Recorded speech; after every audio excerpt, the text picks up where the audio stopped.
"20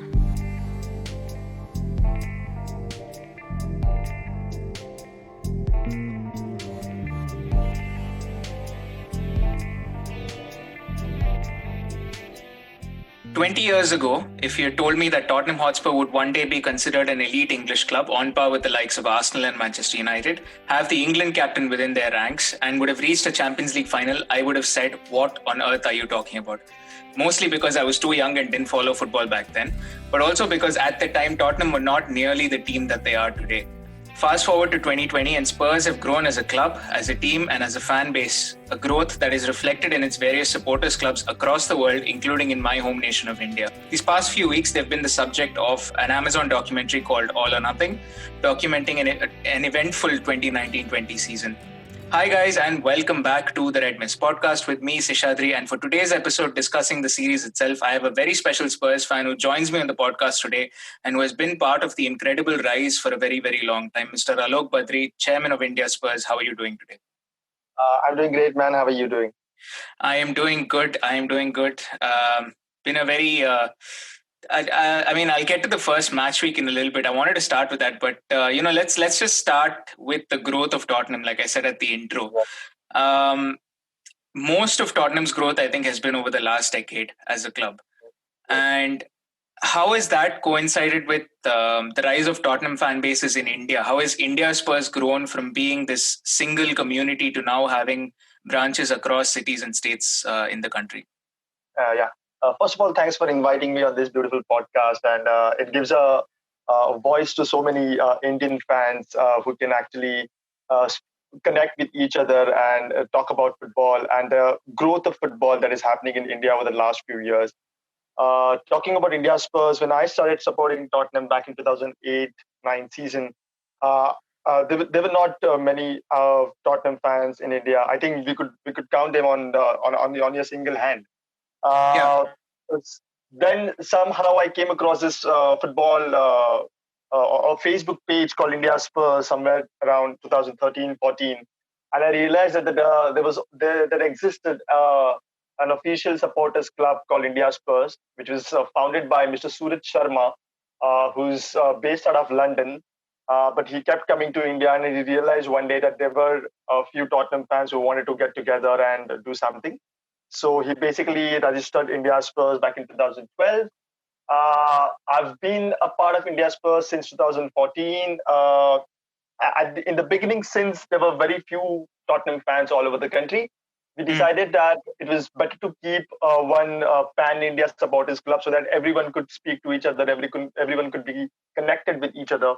Over the last 4-5 years, as we have all seen how the club in itself progressed on the pitch and off the pitch with the new stadium coming up, with Pochettino's squad that scaled heights on the pitch. Our fan base has grown in India manyfold. Now in Mumbai, where I'm based out of, we have about 200 to 300 paid members of Mumbai Spurs, a few more non-paid members as well. We get together for screenings. The same case can be spoken about Bangalore, Chennai, Kerala, Delhi, and in Gujarat as well, even in Kolkata. So it's been a great ride. I've been a chairman of India Spurs since 2017. After the point, we decided that it was better to start a city chapters as well. And now we have about 5 to 6 official city supporters club which have been registered with the club and the supporters trust. And India Spurs just oversees all of their day-to-day operations as a supervisor. That's all. So India Spurs is basically an umbrella organization for all of these individual clubs now, and I think that in itself is reflective of how big Tottenham has become as a club. Before it just used to be Chelsea, Liverpool, Manchester United, Arsenal, the big four. And then it expanded over the last decade to include Tottenham and Manchester City as well. And rightly so. And as a chairman of India Spurs, do you have any special duties or things that you have to do? Maybe, I don't know if you're involved in meetings with other supporters club chairmen from across the world. Is that something that's part of your job description? Initially, it's basically when there was a Pan India supporters club, and I was the chairman of that. Uh, and there were no city chapters. Basically, it was basically rolling out membership packs to all the members. Mm. Being basically communicating with the club as well, whatever our needs were, whatever they were asking for. Whenever our fans used to travel to London, getting tickets sorted for them, because every supporters club, as you know, have a quota of tickets every match day, every home match that the team plays. Yeah. So basically, all of that. Sometimes we used to get together with some other supporters clubs within India who are not basically Tottenham supporters clubs.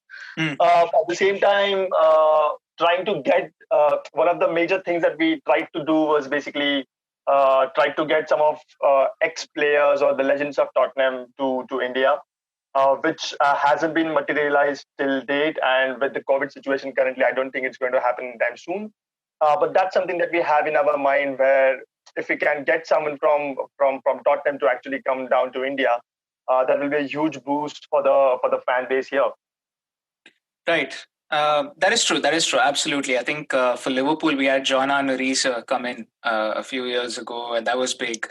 And obviously, with ISL coming in, we had a few other players, Luis Garcia, for example, coming in. So, like, I know what kind of an effect that can have on supporters of a club, on supporters clubs as well within the country. Especially, I think for a country like India, like you said, it's a growing football market, and not just in terms of Tottenham or Arsenal. It's just a general growing football market, and I think it's important for clubs to sort of emphasize that, I guess, in a way. But we're here to talk about the Amazon documentary All or Nothing. 9 episodes. First of all, just to start off in sort of one line or very short, what is your review of the show? It's incredible. I think it's exactly what I expected. I would have loved to see something more, because obviously it's the club that you love. You want to see everything that happens behind the door that you can't experience. I'm pretty sure if that was the case with Liverpool, you would have loved to see everything that happens, and you wouldn't be content with just 9 episodes. Absolutely, But absolutely. yeah, but right now it's been an amazing ride over the last 3 weeks, whatever we saw on the document. Yeah, I think I was really impressed by it, and to be fair, like I was impressed even by the Man City documentary that came out the year before, and I think I think because football is such a global sport with so many superstars and people we admire, even if they're not from our own clubs. Sometimes, like for example, I think Kevin De Bruyne has admirers across clubs, for example, and to see those people, to see their daily lives, or what life is like at a football club, they sort of got a mythical status to it. You mentioned Pochettino a while back, and the very first episode of the show. Now, I'm not going to go through this episode by episode because I think we'll be here all day if we do that. But I think there are a few key points that I, as an outsider, as a Liverpool fan, that I noticed, and I wanted your opinion on it as well. Because I think as a Spurs fan, I think the experience is quite different from me. And the very first episode of the show, it begins sort of on the basis that the Champions League final had deflated the club in a way. And there's obviously the preseason remark that Pochettino made that's saying, I don't have any control over transfers and contracts. Christian Eriksen's looking to leave the club. And then you start the season winning only 2 games out of the first 8. Their defeats to Colchester United in the League Cup. The Bayern Munich defeat is obviously the biggest one. And finally, it ends with the sack for Pochettino. Now, I want to ask you, do you think Spurs had reached the peak of their abilities with this Champions League final as a squad? Or do you think the players didn't believe in themselves, or maybe they felt like the manager didn't believe in them, or maybe they didn't believe in the match? Like, what do you think was the issue at the start of the season for Tottenham? Yeah, I think it was that fear of having to do all over again under the same manager. They've been trying to get a trophy for the last 5 years. We have come close many a times, right from the first season under Pochettino, when we reached the final of League Cup and lost to Chelsea. And in the last season, we lost to Liverpool in the Champions League final. So we always came close to that trophy which kept on evading us. We couldn't get that trophy. And when the team peaked under Pochettino in the 2016-17 season, or even after that, uh, I think that basically the players just lost the belief that this team could go further under the same manager. We even the manager, or so I mean the chairman backed him the last summer. He got Ndomble, he got Lo Celso, he got Sessegnon. He also got Jack Clark basically, but he was sent on loan. We also tried for Bruno Fernandes, Dybala, who came very close to signing with us, but as Fabrizio Romano mentioned last week in one of the Spurs podcasts, is that it was Dybala's decision not to join. So the board backed him, but I think overall the sentiment in the club was that the project was over. I don't think we could go all over again under the same manager and do the same thing again and win nothing at the end of it. That I think that one little crack in the belief eventually saw the end of Pochettino. I think that's a good point and I would agree, because I think one of the reasons I feel like the Spurs squad after the Champions League final, they felt that they're almost there always, but they're never winning anything. And I think if in the 2015-16 season, if Tottenham won the league instead of Leicester, if Leicester doesn't have that freakish season, because the season before they were nowhere, the season after they were nowhere, but Absolutely. That one season they have that freakish season. Yeah. And if they don't have that, if Leicester finishes where they usually do, and if Tottenham wins the league, I think that changes the entire landscape of the club. Absolutely. Even in the next season, if you look at it, I don't still consider the Leicester season to be our best season under Pochettino. It was the season after that, which was the last season at White Hart Lane, which was the best season under Pochettino, when we were chasing Chelsea. And after a very rocky start, and Chelsea had won 13 games on the trot right from the beginning, it was Tottenham who beat Chelsea 2-0 with 2 goals from Dele Alli, 2 rightly cushioned headers.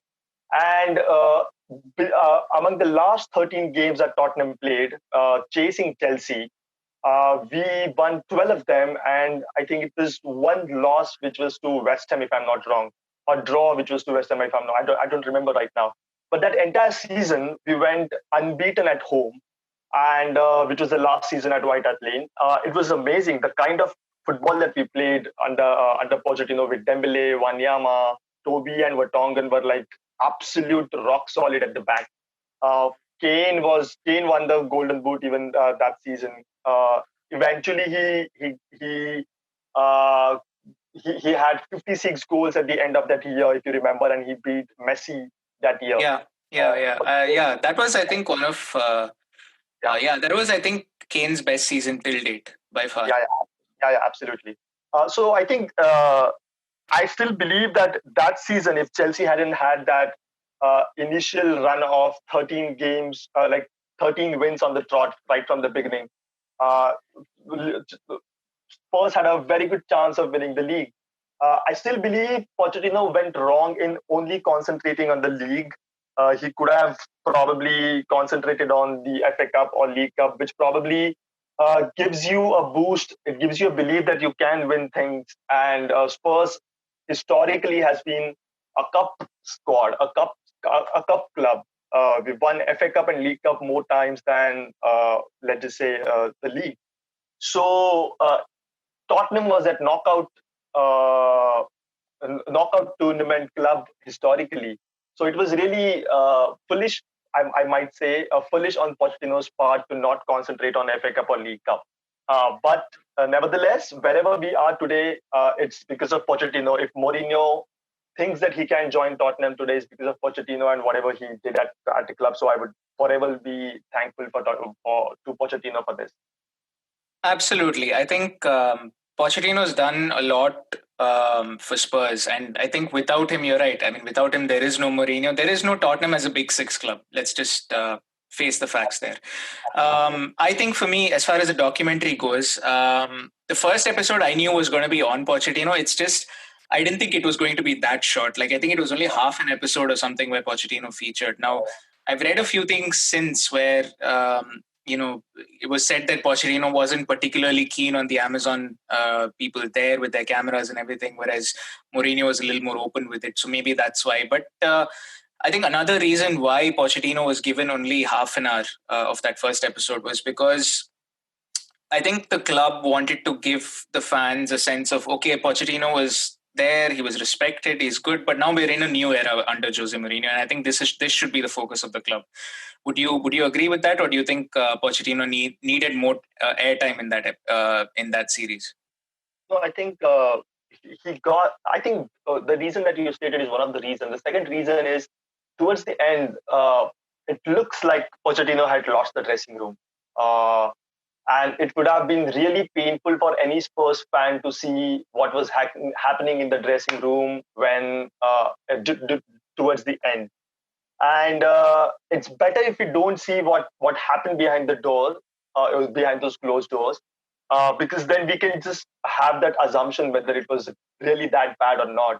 So in a way, in the first 15-20 minutes, we basically paid our tribute to whatever Pochettino did for us, and we just moved on with the new era now, because it doesn't help anyone to just stay in the past. I think Pochettino wouldn't have liked to be made a mockery out of. And even as Spurs fans, it would have been painful to see what happened to Pochettino at the end of his career at Spurs. Absolutely. I think you're right. There's no point crying over spilt milk. I mean, it's happened. Let's just move on from that and have sort of the good memories of Pochettino at Tottenham. Now, the other thing, Jose Mourinho's appointment. I'll start with my reaction when I actually sort of got the news on Sky. I was like, I mean, I could understand why Tottenham did it, because Jose Mourinho is a proven winner. They need trophies right now. He knows what he wants. He has a certain style of play. It may not be agreeable to everyone. It may not be the Jurgen Klopp, Pep Guardiola type sort of system, but it is a winning system, and Spurs needed to win. I think that is the thing that I understood why Tottenham appointed him. But the other thing was, this is Mr. Chelsea. This is a guy who's won so many leagues with Chelsea, so many trophies with Chelsea. And he's not been the friendliest of managers to his other London clubs, most notably Arsenal, but also to Spurs. So, I mean, what was your reaction when, as a Tottenham fan, when Jose Mourinho was appointed, and what was your immediate thoughts on sort of the style of play that Tottenham was going to go to? Because the contrast to Pochettino is a lot between Mourinho and Pochettino, that is. Yeah, absolutely. I think I remember it was at 1:00 in the night when Pochettino was sacked in India, and I was and as a proper B school where I was studying, and it's a hostel life where you generally sleep at 4 or 5 o'clock in the morning. I saw the news at 1:00, and I said, okay, it was coming. We could see that. Now, what next? And within an hour, I remember the rumors started floating that Levy had already approached Mourinho. And it was even before, it's something that happened even 2 weeks before the sacking. Pochettino, Levy had already approached Mourinho, and it became clear that Mourinho is going to be appointed. The very first thing that I had was it was a statement of intent from Levy. Daniel Levy has loved Mourinho. He has tried to bring him to Tottenham before this. Right after his Madrid stint, and we had sacked, I think, Redknapp at that time. And Levy had tried to get Mourinho to Tottenham, but Tottenham wasn't a big club back then, and he obviously had that emotional connect with Chelsea, where he eventually went. But having said that, like you rightly mentioned, there were also some doubts about the style of football. He has already been branded as a dinosaur of football. He's not ready to adapt to the modern football. What happened at United was basically really sad to see, because Mourinho, even though he was a rival manager, I always respected him for whatever he did at his respective clubs. Basically, even at Porto or Inter Milan, he was amazing. So there was a very mixed reactions amongst all of the fans that you could have spoken to back then. Is that it's a statement of intent, yes, It shows at the same time even Arsenal was going to sack Emery, so or they had sacked Emery, I don't remember, and there was a chance that Arsenal might go to Mourinho. So there was this tussle between two London rivals for Mourinho, and Mourinho choosing Tottenham over Arsenal was also something that we took pride in. So mixed reactions, but eventually, I think I personally I really like that we approach Mourinho over any other manager. That's true. I think no matter how you know how defensive, quote unquote, you think his football is, it's just Mourinho is still, I think, one of the top five, let's say, managers in the world. Even if you're not going to put him in your top three, he's at least in the top five for most people. And I think it was a good signing. Like I said, I could understand why Tottenham had done it. And so my concern was the style of play, because this is a team that has, guys like Dele Alli, Harry Kane. My concern was the style of play. Now, that doesn't mean I necessarily had concerns that Tottenham wouldn't score goals, because if you look at his Chelsea teams or if you look at his Real Madrid teams, I think guys like Cristiano Ronaldo, guys like Didier Drogba, they peaked under Jose Mourinho. So I didn't have a question as to, okay, can Harry Kane score or not? Like, I knew Harry Kane would score and, Tottenham would do well. It's just the style of play. Would it be appealing to fans? I think that was the main issue there for me. Now, Jose comes into the club, spends some time there, gets to know the players, and I think one of the comments that he keeps sort of repeating in a couple of episodes is that Spurs have too many good guys, and he keeps saying, you need to be bastards, you need to be bad guys, you need to, on the pitch for 90 minutes, you need to be the worst humans possible. Basically, is what he's saying. And I mean, do you think that is an issue at Spurs? Okay, so weirdly enough, one of the greatest moments for me, one of the greatest matches that Tottenham played under Pochettino is not a win for me. Is that game which is known as the Battle of the Bridge? It was 2-2 draw at Chelsea. We basically, so the title was never ours, because Leicester could have gone and won the next game and they would have won the title because the gap was so big between us. But that game, when we were 2-0 up and when we saw that Chelsea were trying to rile us up, we didn't give in. Any Tottenham squad before Pochettino would have given to their pressure and would have probably been bullied. But it wasn't the case. We actually broke them. Yes, it was a draw because of two wonderful goals by Hazard.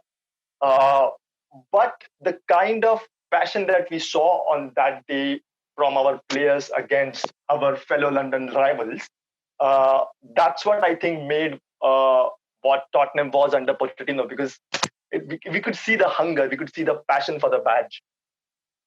Towards the end, though, I saw that this was changing. We became very soft again. We became the Tottenham that we knew under Redknapp or AVP or Sherwood, or even before that, Joan de Ramos. He rightly mentions that how you have to be a bunch of C's, a C word, on the pitch, because good guys never win. And you see any of his sides, and he has those kind of players in his team which are outright bastard. He had Diego Costa, he had Sergio Ramos, who are basically there to break opposition, break their players. So I do understand why he says that, and we see in the entire documentary that he mentions this again and again, how even the game against Wolves, which we lost eventually 3-2, he points it out that how that player came in and he started fouling you and you start giving in, which is actually wrong. You should be the one who will foul some other people and won't let the transition happen, etc., etc. So I totally agree. I totally understand why he says this, and why is it important to be bad guys on the pitch. So, yeah, I agree with you. I think it's really important to have those players who commit those, to use a Pep Guardiola term, he calls it tactical fouls. And Man City had Fernandinho there before. Now Rodri is sort of doing it for them. Liverpool have Fabinho. And even Man United to a lesser degree, they have Matic, they have McTominay who do stuff like this. Fred also at times. So, and even Man United of Sir Alex Ferguson's era, you always had those bastards in his team. He had Cantona, and so it's always about this. We knew that these players are there to basically break your gameplay and your build up, and they know that if they are ever around you, they are not afraid to make a foul. So you are always afraid to play around them. I think that fear should be instilled in the opposition team. So that's what I think Mourinho is all about. When he says that you have to be a bunch of bastards. That's true. And did you see that? So this is kind of like a two-part question. Did you see that improving towards the end of the season? Because I think as the season went on, you had, even when you have a team that is willing to fight for everything, they don't take compromises from their teammates also. And in the Spurs documentary, you saw Lloris and Son had a confrontation. Delhi and Eric Dyer had a confrontation after the Wolves defeat, I think it was. So do you think that mentality is slowly starting to set into Spurs right now? Yeah. I think it is. We are asking more from each other. It's clear that he wants us to play as a team. He wants us to defend as a team. It's no longer just four defenders doing their own work, three, four midfielders doing their own work, and one or two strikers doing their own work. It's about playing as a team and being cohesive in everything that we do, from defense to attack. So it was clear when Lloris actually asked Son to make that run, when he was basically strolling on the pitch. I can see why he's saying that, and how important is it to track back and defend, because Mourinho's funda is very clear. There's only one tactic that Mourinho goes at with, is don't concede. As long as you don't concede, you will always have a chance to score a goal and win 1-0. The moment you concede, now you have to score 2 goals. All of his teams that you see, he has been able to shut their opposition down, and that is why it's important to be as a team, ask more from each other, which I started seeing towards the end of it, but we are far from it, to be really honest. As we saw against Everton the other day, we have to improve a lot. That is why I think even the signings that we have made this season are the players who have been leaders in their team. Højbjerg was a captain in Southampton. Joe Hart has been a captain. Even Doherty is one of those players who will ask more from their teammates. So I think slowly and very steadily we are changing that mentality in the club.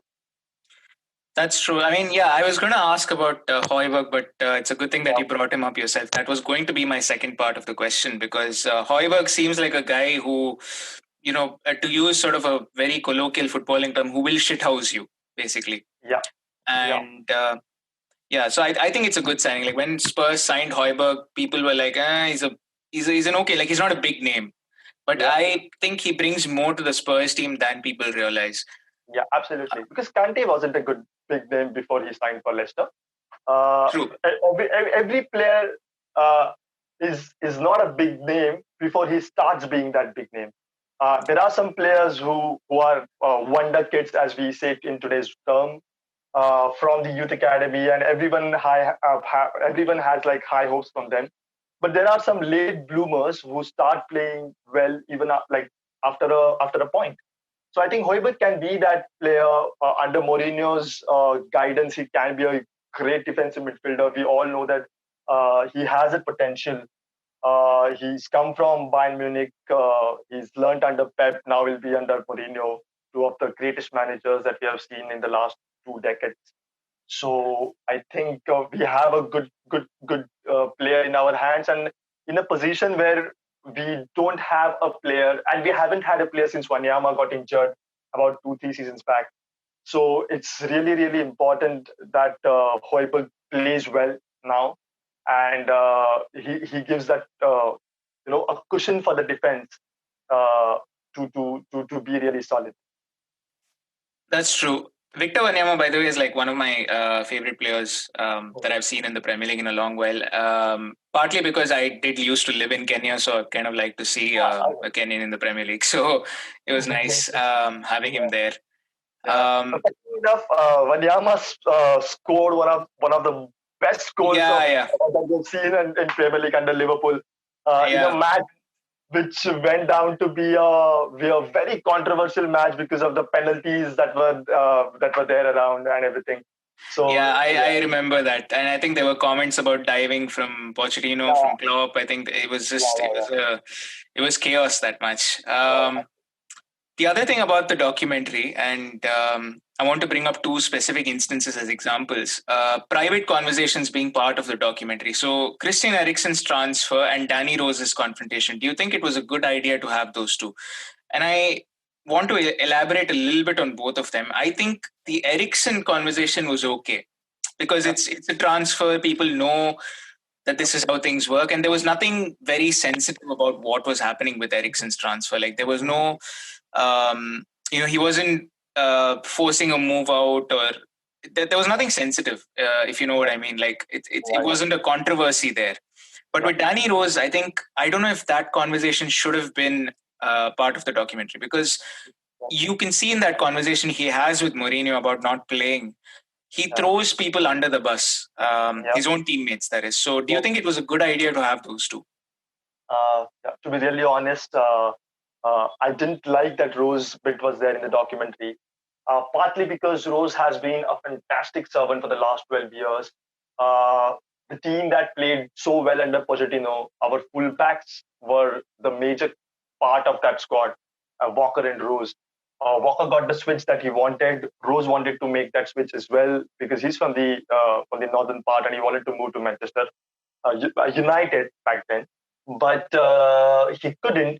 Uh, that was one part that I really didn't like but that was there. But I think I don't know how these contracts work between the club and the makers of the documentary, because I'm pretty sure they must have had hours and hours of data and some really really secret conversations that they might have had in the offices and elsewhere in the club. I think it's about you let us show some and we will try to hide other things. It's that kind of an agreement between the club and the documentary maker. So I just don't know how we could have avoided that. About the Ericsson thing, I think, yeah, like you rightly mentioned, it's just about a transfer. But I really like that the Ericsson bit was there because, as most fans believe, and rightly so, because Daniel Levy has been he has a history of being stringent and thrifty. Everyone thought that it was basically Daniel Levy who was not ready to offer the money that Ericsson was basically asking for. But in the documentary, he specifically says, outrightly says that it's not about money, Christian, because you know that whatever any other club is ready to offer you, we are ready to match that offer. So we see that the club tried to make him stay. The club wanted him to stay, but it was his personal decision to move for probably some new challenges in his life. So I think Ericsson bit was supposed to be there. It was a good thing.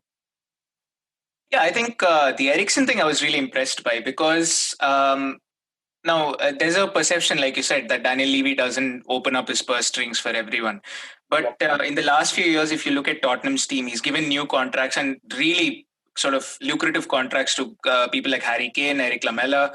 And so I think he's not unwilling to spend money. I think he has to look at the bigger picture. He has to look at Tottenham as a club. Yes, first team results are important. The results on the pitch is what drives the club.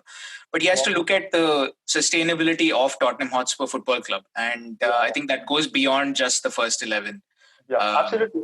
Where we are today is whether most of the I don't know whether most fans will believe this or not, and I could be very controversial in saying this, but it's also because Daniel Levy, he has held the strings of this club very very tightly and very nicely. Another documentary that we might have seen on Netflix, which is Sunderland Till I Die, and we have seen that how bad owners can ruin the club and bad chairmen can ruin the club. Danny Levy, he grew up Tottenham fan, and he loves Spurs. Uh, we don't have an owner like Abramovich or the city owners who will pump in money in the club. So it's all about being self-sustainable. And Daniel Levy has made us so well sustainable today that when after COVID, Bank of England, the Royal Bank of England, were allowing football clubs to have those loans at 0.5% interest, which is basically an interest-free loan. Only two football clubs were eligible to apply for this loan. Manchester United for the huge size of the club that there are, and it's Tottenham because he has kept the books of account books of the club so strong and so nice that we won't go belly up at all.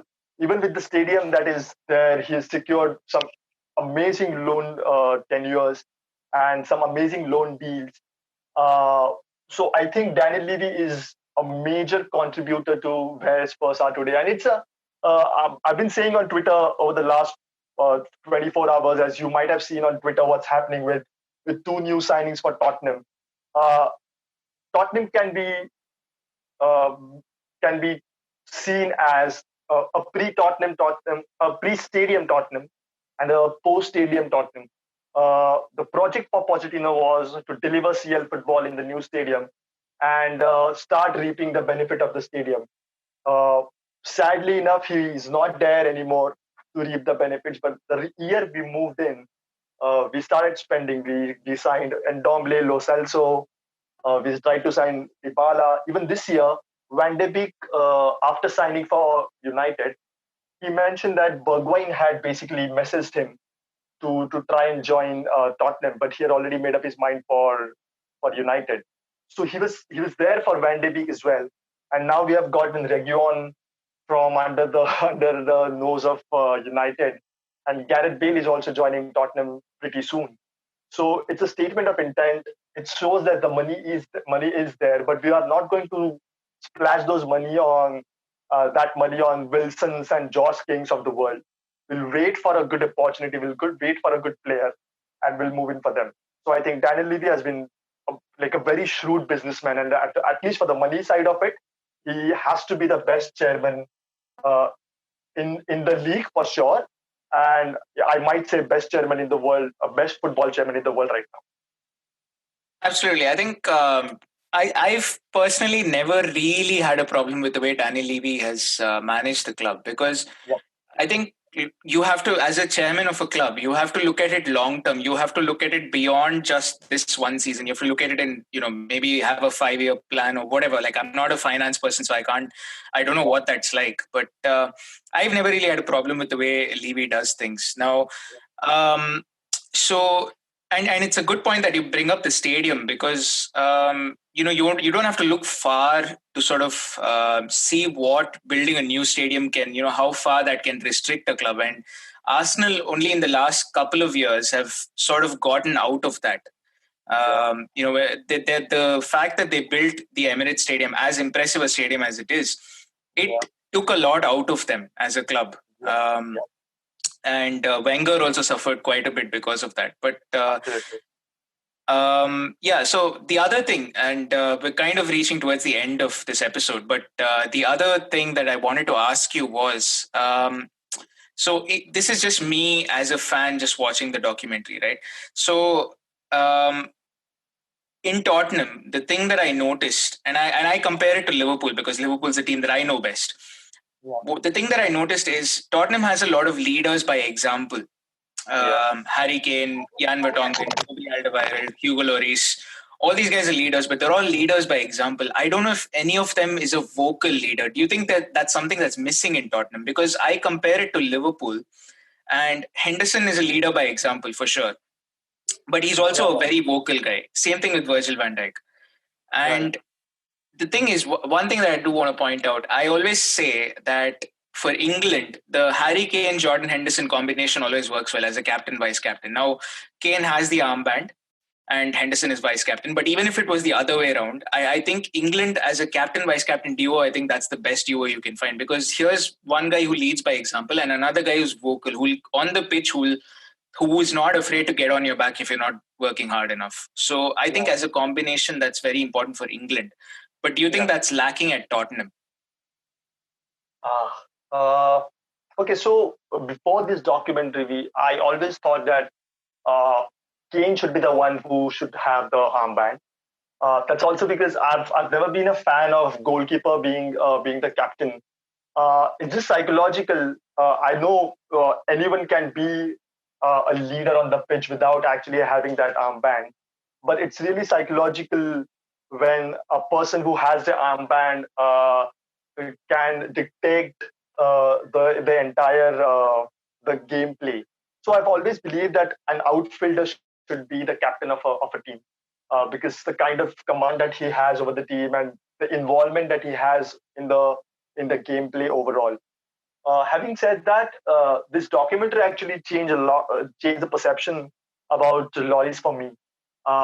In the last 1 or 2 years, Lloris has come under a lot of criticism because of his sloppy goalkeeping.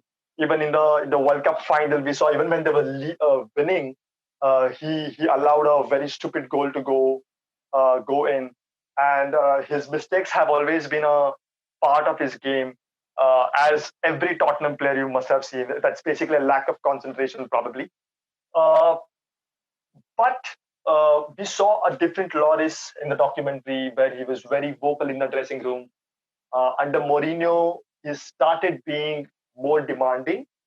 And uh, because of COVID and a lack of fans in the stadium, now we can hear players pretty clearly because of the pitch side mics. You can hear Loris always giving commands to the defense, always shouting and being that leader on the pitch. So I think right now, if you ask me, I'm really happy that Loris is our captain because he's won the World Cup. He has that ability to actually command the entire defense line and as well as the midfielders and the attackers. Uh, Apart from that, I think we do have some leaders who still act as leaders without the armband. It's Eric Dyer. He also got the armband in the Nations League when Kane was substituted. Now Højbjerg is there. Uh, Earlier Dembele was there, who was very vocal. And with Gareth Bale coming in, probably he's another leader that can change the game for us. Uh, so I don't know whether I've answered your question satisfactorily or not. But as of now, I feel that there are more than just two or three leaders in the club, and that probably will work out. And we have another young kid who's currently on a loan at Norwich. His name is Oliver Skip, and every single player or every single coach manager has already lauded him as the future captain of Tottenham. So it's good to have such players coming in from your youth academy who knows Spurs, who knows the culture, who knows what it means to play for the badge, what it means to play for the club, and then lead the club by example. So I think I'm really happy with the kind of leaders that we have on the pitch and off the pitch. Absolutely. So last season started out difficult, and when Mourinho came, sort of Tottenham were 14th in the table, as he says in the last episode, and he takes them all the way to sixth. And he says, normally I wouldn't celebrate a sixth place finish, but considering all the injuries that we've had, and that's one thing I forgot about this season from Tottenham, just the number of injuries that you all had to key players, and to do what Mourinho has done, to take them from 14th to 6th amid all these injuries, amid a COVID break, the restart and all that. And I think with this being the first full season under Mourinho, and you've had transfers like Matt Doherty, Højbjerg, Reguilon is joining, Bale is possibly joining. It looks like both of them are only a matter of time before the club itself confirms it officially. And what is your expectation? Obviously, you've played one game against Everton. Not the best of games, but to be fair, it is just 1 out of 38. So what is your expectation going into this season? Yeah, I think historically we have seen how Mourinho's second season is the best season. So with the signings that we have had, uh, it would be foolish if I don't see us winning a trophy this season. And if Mourinho doesn't win a trophy, who's a serial winner, who's won trophies in every club that he's been in, if he doesn't win a trophy at Tottenham with the kind of players that he has currently and the kind of signings that we have had this season, I think I'd say Tottenham's never going to win a trophy ever in my lifetime. Uh, it's uh, it's just that Mourinho is surely going to focus Europa League. That's something that he will win. Uh, League Cup, I'm really not sure about. We'll see a lot of youth players playing there because the kind of schedule that we have from this point onwards till probably the second week of October is that we are sometimes playing 4 games a week. So I believe that League Cup will be compromised because of this. Uh, Top four is minimum with the kind of signings that we are having currently, which is also going to be difficult because I was just telling someone that how there are 9 teams fighting for top four this season. Your traditional top six, and then we have Leicester, Everton, and Wolves coming in. So there are 9 teams fighting for top four. Leeds could be that surprise package this season, like Sheffield United was last season. So it's going to be a interesting thing how the season pans out eventually for every club. Uh, I didn't see Liverpool to be really confident in the first game for some reason. It could be that hangover from winning the league. It's really difficult to keep the concentration once you have achieved that peak. So it's going to be very different season that we'll see in the PL. But I think top four is something that I can expect from Tottenham considering the signings, and at least one trophy. It could be Europa League or FA Cup. If we win the league, uh, I think I just don't know what I'll do because I just don't think we do have a capacity of winning the league as of now. But we will never know because Leicester have done this very recently. It's all about just seeing out your games, and Mourinho is the master of it. So probably that too. But so far, top four and Europa League or FA Cup. So for me, it was. I agree with you in terms of saying that I think Tottenham should win a trophy, and I think they will. And I think Jose Mourinho will prioritize the Europa League because not only is winning the Europa League a major trophy, but it's also a qualification to the Champions League. So and at Cedars as well. Like you go in as a Cedars, so you will be in the pot one basically. So that's also one of like a major advantage. That's true. And so the thing is with the Europa League, I just think it depends on the luck of the draw, one, and it depends on which teams from the Champions League get eliminated and come down to Europa. But I think Tottenham, regardless of who it is, who comes down from the Champions League, or regardless of what other teams are there in the Europa League as of now, I think Tottenham definitely is amongst like the top 5 or 6 teams that could easily win the Europa League. And I did like a preseason predictions, league table prediction, and so you said 9 teams could potentially fight for top four. Now, personally, I think Wolves, Leicester, and Everton are not yet there. I think for various reasons. Like Leicester, I said I don't have as much confidence in Brendan Rodgers. Everton, I said they're still a year out before they can really challenge for top six. And Wolves they have a few weaknesses at the back, which compared to like the top 6 teams, I think they have more weaknesses at the back, especially since they lost Matt Doherty as well and haven't really replaced him as much. So I said they'll fight for like 7 to 9. And I said the top 6 fight in my preseason predictions, I said, you could divide it into 2 halves pretty much. I think Chelsea, Man City and Liverpool are clear. But the battle for 4th is what I sort of focused on with respect to Tottenham. And I said, I put Tottenham as 5th, but I said I could easily see them finishing 4th or finishing 6th. So it's just a matter of form, injuries. And you're right, this is going to be a very, very weird season because not only are the fixtures so closely packed, because the season itself is starting late, and it's just there's too many competitions when it comes to English clubs. So we don't know what effect, fatigue is going to have. Absolutely. I mean, last season, I said, Tottenham got very unlucky with injuries. And equally, I would say Liverpool were very lucky that we didn't have Virgil van Dijk injured. We had Alisson out for a while, but he was present most of the season after that. Yeah. And it's We got lucky with, sorry. Yeah, like you rightly mentioned, it's about injury. It's about the squad depth. Who do you have on your bench? Which was a major contention for me before yesterday. That how are we going to survive this season without a backup striker for Kane?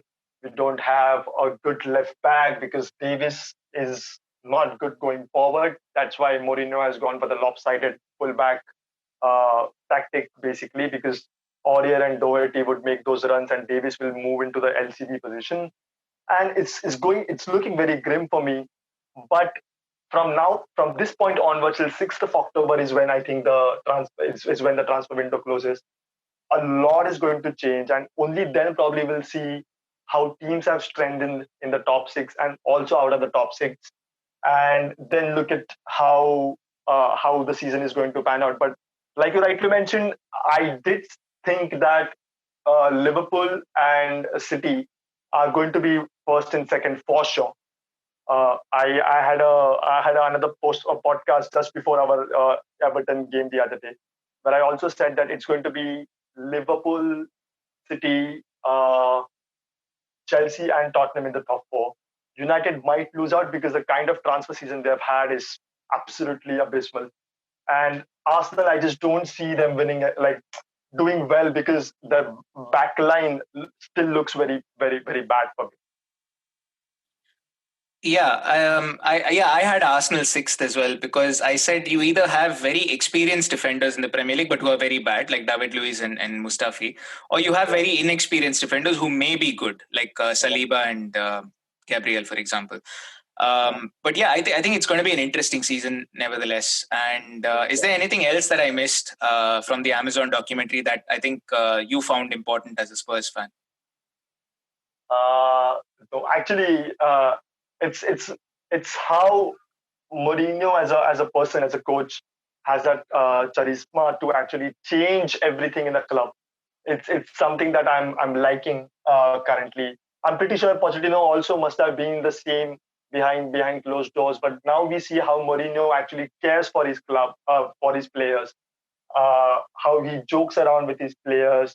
And there was also this video that Tottenham basically rolled out. It was not in the documentary. It was when the players visited the Skywalk. I don't know whether you saw it or not. Yeah, I did. Yeah.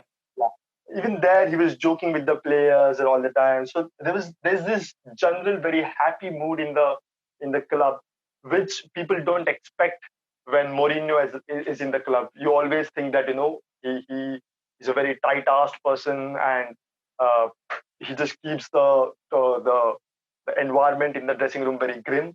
But that's not the case. He's a very funny guy, very charismatic, and I'm really loving this Mourinho and this Tottenham, because it shows that there is a statement of intent, like I mentioned earlier. So overall, I think Tottenham fans have always said this, that the future is bright, the future is lily white. So I think that's something that we can see happening pretty soon because of Mourinho. Absolutely. I think the point that he made about Mourinho was interesting, because from his sort of press conferences and from his interactions with the media, you'd think that this is a guy who's like those strict teachers in school who would punish you if you don't even stand up, or for wishing them good morning or whatever. Like, he seems like that kind of a guy. But so the first time I was surprised was not actually in the documentary. So I was reading. This was a few months back, but I was reading Frank Lampard's autobiography, and in that he said, Mourinho is the kind of guy who will care for you as a human, as a player. He'll randomly text you saying, how's your wife doing, how are your kids doing.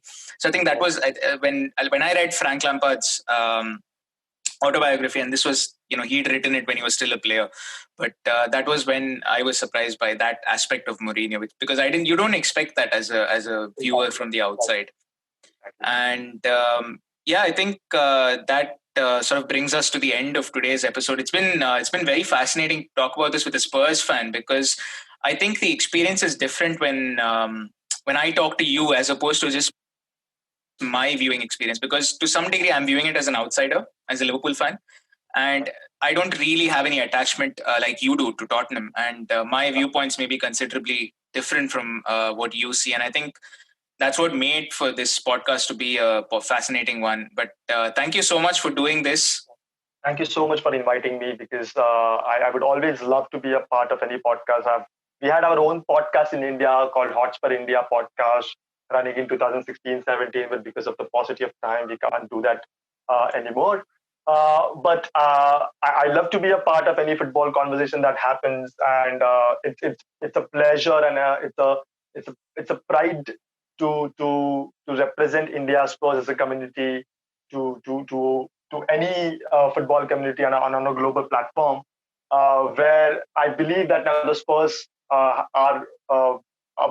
a sleeping giant, like Levy mentions in the documentary, that when he took over, Spurs were the sleeping giant. And we can just see that the Spurs is just about waking up from that 60, 70 years of sleep. And it's a good time to be a Tottenham fan, especially with the kind of signings that we're having. So I'm really genuinely thankful to you for inviting me. And I hope we can do more interactions like this over the next season. Absolutely. It's been a real pleasure. And hopefully you guys listening, whoever is listening to the podcast, hopefully you guys enjoyed the episode today. It's a bit of a change of pace from my side, talking about, just Liverpool matches and reacting to them and so on. But we will be back soon with those as well. Tottenham travel to Lokomotiv Plovdiv on Thursday, which is also the day when this podcast will be released. In the Europa League, before returning to Premier League action against Southampton at St. Mary's on Sunday. And Chelsea welcome Liverpool later the same day at Stamford Bridge. I will be back with a preview episode for the Chelsea game. But until then, hope you guys enjoy your week. I've been Seshadri. Goodbye.